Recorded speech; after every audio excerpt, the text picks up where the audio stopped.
Halo teman-teman, pada video kali ini kita akan membahas mengenai sistem saraf topi. Sistem saraf topi terdiri dari saraf-saraf di luar otak dan sumsum tulang belakang. Ia berperan sebagai penghubung antara sistem saraf pusat dan organ-organ tubuh. Apa saja sih fungsi dari sistem saraf topi? Pertama, sistem saraf topi bertanggung jawab membawa informasi sensorik dari panca indera dan organ-organ ke sistem saraf pusat.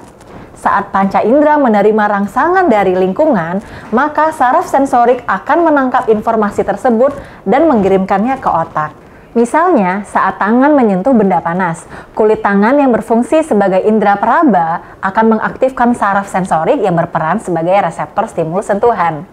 Reseptor sensorik ini akan mengantarkan sinyal listrik yang berubah menjadi impuls saraf.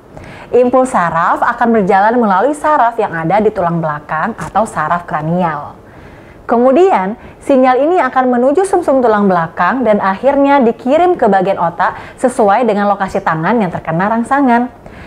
Sehingga, otak memproses informasi tentang sentuhan benda panas. Selain itu, ketika sinyal sampai ke sumsum tulang belakang, beberapa di antaranya langsung diolah dan memicu refleks sederhana. Sebagai contoh, secara otomatis kita akan langsung menarik tangan saat bersentuhan dengan benda panas sebagai respon refleks untuk melindungi diri kita dari bahaya. Kedua, sistem saraf topi juga berperan dalam mengirimkan sinyal motorik dari sistem saraf pusat menuju otot-otot kelenjar dalam tubuh. Hal ini dapat memungkinkan kita untuk dapat melakukan gerakan dan menghasilkan respon yang diperlukan untuk berbagai situasi. Misalnya, ketika rangsangan telah diterima dan diinterpretasikan oleh otak, sistem saraf pusat akan membuat keputusan yang tepat sebagai respon untuk diberikan kesadaran berdasarkan rangsangan yang diterima dari saraf sensorik. Keputusan yang dimaksud seperti gerakan otot, pengaturan fungsi kelenjar, atau jenis respon lainnya. Setelah itu, respon motorik akan disampaikan melalui saraf tepi menuju efektor, yakni kelenjar dan otot. Setelah respon motorik mencapai otot dan kelenjar, otot akan merespon dengan kontraksi dan relaksasi sesuai dengan instruksi dari sistem saraf pusat. Sementara, kelenjar akan mengeluarkan zat-zat atau hormon yang sesuai. Pada akhirnya, tubuh kita akan memunculkan gerakan atau respon seperti mengucap "aduh" sambil tangan menarik, detak jantung berdegup kencang, dan hal lainnya. Dalam persebarannya, saraf topi ini membentang ke seluruh tubuh dan terdiri dari saraf-saraf kranial dan saraf-saraf spinal. Saraf kranial terdiri dari 12 pasang saraf yang berasal dari jaringan otak. Setiap pasangan saraf ini dapat mengendalikan berbagai fungsi sensorik, motorik, dan otonom. Beberapa contoh saraf ini yaitu saraf optik yang mengatur penglihatan, saraf trigeminus yang mengatur sensasi wajah, dan saraf vagus yang mengatur fungsi parasimpatik di organ-organ rongga perut dan dada. Saraf spinal. Saraf spinal merupakan sekumpulan saraf yang keluar dari sumsum tulang belakang dan berjalan ke berbagai bagian tubuh termasuk kulit, anggota gerak, dan organ-organ internal lainnya. Saraf spinal ini terdiri dari 31 pasangan. Masing-masing pasangan saraf spinal ini memiliki dua akar, yaitu akar dorsal yang membawa informasi sensorik ke sumsum tulang belakang dan akar ventral yang membawa sinyal motorik dari sumsum tulang belakang ke otot-otot rangka.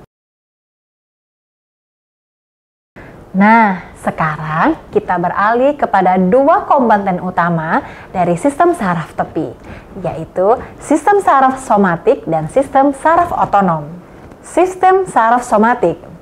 Sistem saraf somatik bertanggung jawab atas kontrol sukarela terhadap gerakan tubuh yang dapat dikendalikan secara sadar. Terdapat dua macam serat saraf, yaitu serat saraf aferen dan serat saraf eferen. Serat saraf aferen membawa informasi sensorik dari reseptor-reseptor di kulit, otot, dan sendi ke otak dan sumsum tulang belakang. Sehingga kita dapat merasakan sentuhan, suhu, tekanan, dan rasa sakit. Sedangkan saraf eferen bertugas mengirim sinyal motorik dari otak dan sumsum tulang belakang ke otot-otot rangka, sehingga memungkinkan kita untuk berjalan, berlari, mengangkat benda, dan melakukan aktivitas fisik lainnya. Selanjutnya, sistem saraf otonom. Sistem saraf otonom bertanggung jawab mengendalikan lingkungan internal tubuh. Sistem saraf bekerja secara otomatis dan tidak disadari, seperti detak jantung, pernafasan, pencernaan, suhu tubuh, dan tekanan darah. Sistem saraf otonom juga memiliki dua macam jenis serat saraf, yaitu serat saraf eferen dan serat saraf eferen. Pada serat saraf eferen terbagi menjadi dua subkomponen yang bekerja sama untuk menjaga keseimbangan fisiologis dan homeostasis tubuh, yaitu sistem saraf simpatik dan sistem saraf parasimpatik. Apa sih sistem saraf simpatik dan parasimpatik? Saraf simpatik berfungsi untuk respon fight or flight, atau dengan kata lain, menyiapkan tubuh kita untuk aktivitas yang lebih berat. Dalam situasi fight or flight, adrenalin dilepaskan oleh kelenjar adrenal dan lebih banyak glikogen diubah menjadi glikosa. Sementara, sistem saraf parasimpatik berfungsi untuk mengatur fungsi istirahat dan cerna serta mengkonversikan energi yang ada di dalam tubuh. Sistem ini akan bertanggung jawab atas respon rest and digest yang melibatkan penurunan denyut jantung, meningkatkan aktivitas pencernaan, dan relaksasi otot-otot. Saraf simpatik mempersiapkan tubuh untuk setiap potensi bahaya, sementara saraf parasimpatik berfungsi agar membawa tubuh kepada keadaan tenang.